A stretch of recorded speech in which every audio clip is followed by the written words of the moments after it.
We had quite the weekend in college football. Oh, great! I've been waiting.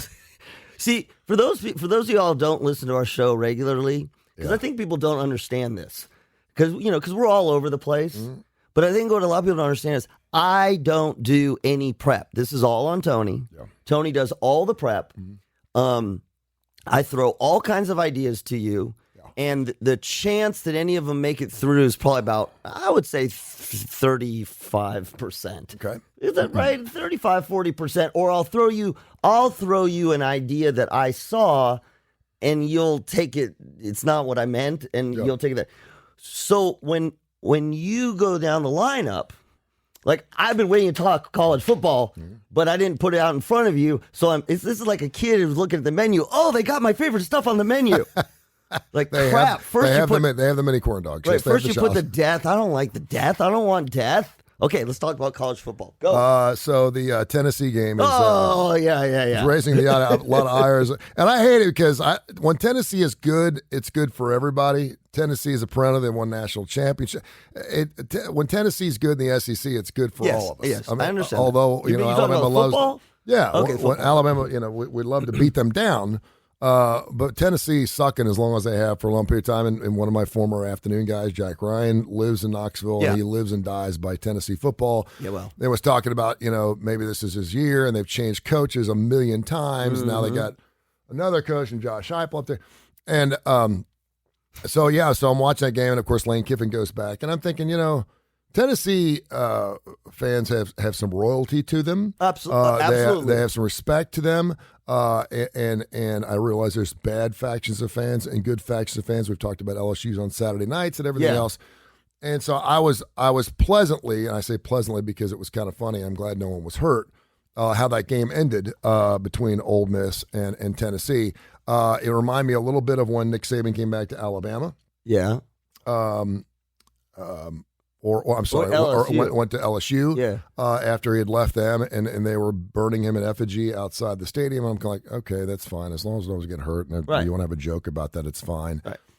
But for the most part, LSU was very, very, very proud to have had him for a period of time. Yeah. He didn't leave LSU to go to another college. He went to Miami, and then he came back and obviously went to Alabama. That was a smart But he won a national title there. And so I'm kind of like, I thought Lane Kiffin, who's turning into my new Mike Leach. He is. Yes, that's a good. He really, as much as I want to think he's changed, and he has, I think he's gotten more mature. He's gone through divorce. Yeah. But the fact that he said, well, when they were throwing the golf balls, at least they were throwing range balls, which I thought was hilarious. Yep. And then evidently there were jugs or bottles, and there were plastic and glass bottles being thrown his way, and his dad was there too. They had to have him rushed off. That there was some type of brown mixture in him. He was like, I know this wasn't moonshine because people up here don't throw away good moonshine. No, he was good. He took his shots. It was great. Yes. It was not great. Yeah. His response, it's interesting. I developed a new respect, a different kind of respect for Lane. It is a more mature, controlled Lane Kiffin, but controlled in his responses. Like his timing's better, right? He's not all over the place. Whatever, his timing's better. And he's got that monotone kind of, that little whisper kind of way. He with a snark. There's major snark. If you look up the word snarky, you're going to see a picture of Lane Kiffin in the dictionary. With the throw in the visor and the thing. The thing that I thought was really interesting psychologically, because this was pretty bad. This was bad. And because when they're stopping the game and they're and everybody's having to move to the field. But to me, the defining moment in this was when your fans are causing so much disruption that you're having to remove your own band and cheerleaders. Like it was horrible. The commentators were talking about how horrible this is beneath Tennessee, the royalty. And I was like, yeah, but and once it gets going, it doesn't stop. Yeah. But and then you always have the commentators are always like, this is getting out of control. You see the players move, but it's not funny. But when you have to remove your own team's support, now you know that it's gotten out of control. All right, so I'm going to ask you a psychological question here. Is there anything good about fans doing what they did at Tennessee? Specifically what we saw to that level? Yeah. Good for whom? Good for the program. And that's unequivocally yes. No. It's absolutely. Why? Well, first of all, it's happened everywhere. Okay, it's happened at Alabama games. Jay Barker tells me the story. He was down at Auburn. People were throwing beer bottles at him. It's happened at Talladega, where people throw things. Yeah, it is disruptive. They've done it at. I can't think of a place where they haven't done it. At some extent, maybe not that far. Yeah, but at some extent. But there is those Tennessee fans are crazy. And they're pissed.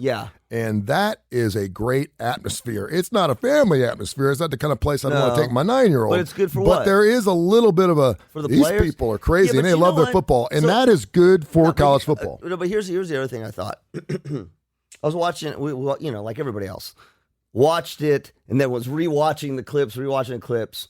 And I was watching with my daughter. And we were talking about, just like, come on. It was particularly with someone threw the thing of mustard. Yeah. Like, and the comment was like, who brings a bottle of mustard? I took it from the concession. But the thing that we were commenting on is if you're a player, this is like football players getting fights. You're armored up from head to toe. Yeah. Like, as long as that's what Lane said. I don't want to worry about my players because he was if a golf ball gets thrown, players are fine. But like, I was thinking about the golf ball in particular. I mean, yes, it kind of came down, it hit him in the hip. But I'm gonna, don't call me a wuss.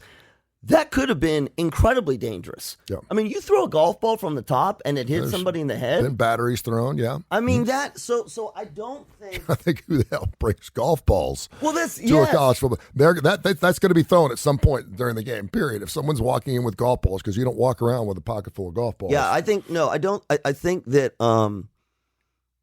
There's just a little good part of that, just a little bit where it's like, okay, these guys are kind of crazy. It's crazy, but it's crazy different.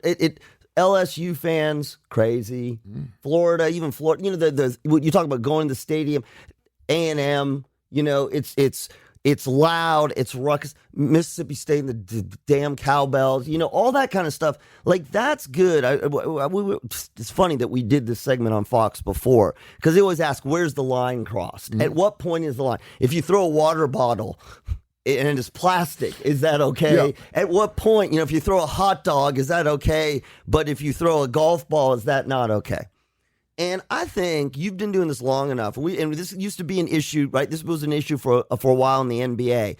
Players getting verbal assaults at them. Yep. I think in a football game, and I'm just saying, when you cross the line and you're throwing things on the field, that is not okay. It's not okay. Now you may say it's good for the program or whatever, but if you're asking about drawing a line, that's not okay. You can yell, you can scream, but and the thing that really pisses me off about fans in general, and it's particularly, we saw this in pro sports, I paid my money, I bought my seat. Yeah. They're taking your season tickets away. Yeah, stop. I'm not saying it's good. Like if I was at the game and I have some guy throwing out racial epithets behind me or dropping F-bombs in front of my kids, throwing a golf ball throwing golf balls, then that's not a good thing to be part of. I'm just saying though, as a program as a whole, 3, 4, 5 weeks, years down the road, we'll remember this, and it does add that aura of this is not a safe place to play, and that you want that home field advantage. And I'm just telling you, as a Tennessee fan, you're smirking a little bit. You're smirking. But do you think? Okay, so but let me say this. You're laughing at it. Okay, but this is where it gets even more interesting. And no one got hurt. Yeah, smart. Well, thank God they got Kiffin's dad out. They got the cheerleaders. I mean, the freaking cheerleaders are running with whatever the call signs. If Tennessee this is interesting to me from a sports standpoint. If Tennessee is really good, if they're really good and their fans do that, is that better or worse? I think you had. I think this was their breaking moment. Tennessee's been going through hell for a long period of time. They've gone through lots of coaches changes, and every time they feel like they're starting to do something good, they look good early in the season. Right. And this was, and then of course, you want to throw in the 4th and 26. They came up a half yard short. That was, that's not the football team's fault. It's not. If anything, they looked like they were trying to throw it at the refs because they're the ones that put it a yard short or half yard short, and so they took it out and they just blew it up. They lost it. Right. This is just years of turmoil and and they're bad, right? Or they're years of. So we were up here and we've been, you could down. Now we've been down here for a long time. Does it look worse? This is like, when you're losing and you start committing bad fouls and that kind of stuff. And it's not the players. Yep. What does it say about the fan base? Well, and the Ole Miss players were going down with a lot of injuries as well, too, which seems to be somewhat of a pattern that we're seeing in a lot of college sports, too, that when people got hurt, they were booing. We saw with Luke Fickell at Cincinnati. He's like, what are we doing here? I mean, we're booing players when they go down. It's like, if you go down, you're back in 2 plays later. We're going to boo you. You're right. Because that's part of the game. It's etiquette, whatever you want to call it. It's what it is. When a team is motivated and the momentum's changing and they're rolling down the field, someone's going to get hurt because they want to slow it up a little bit and they want to catch their breath. Yeah. It happens at all, right? It happens. But soccer's the best. The only sport that doesn't happen is baseball because it's already too damn slow. They don't need to do that. That's right. Don't go down with an injury. We're good. No, part of me is like, because there was a lot. I got friends of mine that live in the Knoxville area, and I talked to a couple of them yesterday, and they were smirking. They were like, if someone would have got hurt, it was not good. If somebody but got it was hurt, funny. Would it change? Someone who they were proud of it. If someone would have got hurt, like not dead, but let's say someone got hit in the head with a golf ball and got taken to the hospital with a concussion. Yeah, would that change it? As long as no one's getting killed, I think they're okay. Yeah. See, to me, that's just. I mean, it would have been really difficult because you're probably throwing from 40 or 50 yards away, so it would have been a hell of a shot to knock somebody out. And I know things were flying everywhere, and by that time, when things start flying, you have people running. And again, great call to go to the middle of the field. You think they're going to go underneath? They went to the middle of the field because unless Peyton Manning's in the stands, they're not going to make it to the middle of the field. But they were all kind of like, we've had enough, and it was that blow up moment, but it was kind of like they smirked about it. They thought it was pretty funny. They thought they you don't mess with Tennessee now, right? Yeah, you better win your next game. Yeah. You better win your next game. Well, it's against Alabama this weekend. Yes. That's what I mean. It ain't gonna happen. Yeah. No. But it was interesting. Those are one of those things, the poisoning of the trees, throwing things at races, all those things. Oh, I'm not angry. I thought it was great entertainment. Yeah. So listen. As much as I'm saying that, you asked me as a psychologist. We're always talking about good sportsmanship. Yeah. Well, that was love. That doesn't go for fans. No, I mean, you asked me, and it doesn't go for some players. Sometimes they don't shake hands. It was wrong. Again, it was wrong. We don't want to see that. You don't want to see that in every game because it just increases the chance that somebody's going to get super hurt, right? Well, and we've seen that in stands ever since COVID hit. I mean, you can't go to going after each other. Major League Baseball games, there's a cold cock on someone's side of their face in the stands almost every game. The fans are like pissed. But I mean, you got to call the game, right? You got to call the game. They went back and they looked at it, and they had instant replay. And I mean, that was the breaking moment for them. And then, of course, they got the ball late and they ended up at the 8-yard line. They didn't win. Who cleans up the field? Is like the cleanup crew. They must have been pissed. Like, really? I'm sure they had people. They should have made the fans go. No. Yeah. Did you see? So, and we're going to Mike Leach's interview I sent you after he just got smashed. Yeah, I actually texted him on Friday. Oh, thank God.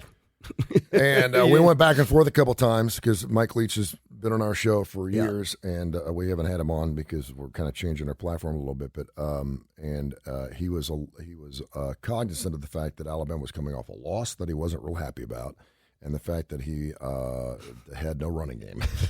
Yeah. He's like, I'm not sure what to expect this weekend. He goes, I can tell you that not having a running game and playing Alabama after they just lost probably isn't the best situation for us. I loved. And Bama came back and bit. Listen, man, I love the psychology of sport. I love his pressers anyway because they make you uncomfortable the entire time. Not because it's not like Coach Saban where you're uncomfortable because you're waiting for him to get like upset. Mm-hmm. With Mike Leach, you're uncomfortable because like you kind of don't know where he's going to go. Is he going to crack a joke? And this is at a 45 to 9 loss. But one of the things I really liked, and he pulls no punches. He never has. Is talking about anyway. He's like, yeah, everyone's Alabama's so good, everyone's so great. He's like, that's not an excuse for us to play poorly. Yeah, which I absolutely loved. He's like, that's all it. It's like, yeah, they're great. They're great. We played poorly, and that's not an excuse. And I didn't say exactly, but it's basically, it is our job to play as good as we can, and I'm adding this in, whether we win or lose. Yeah. And he was pissed because they started talking about, it looked like you had communication problems. He's like, yeah, we had communication problems. We didn't have communication problems last week. Yeah. That is, when you're going into the locker room afterwards, and you're whether you're Nick Saban or Mike Leach, what you're saying to your players is, you lost it, not the game. You lost it. Mm-hmm. Whether we would have won the game or not, you got out of your game. They took you off of you, and not even out of your game from an X's and O's. You just weren't playing well. Now, if you're the next thing, were you scared? Were you intimidated? I don't know. But you didn't play your best game. Yeah. And I love that from Mike Leach. Well, and again, he's only the coach. Did the coaching staff put their players in a position to play the best they possibly could? I will always look at that, because if they don't have a good game plan, then the players aren't going to have that game plan. So we'll get into that.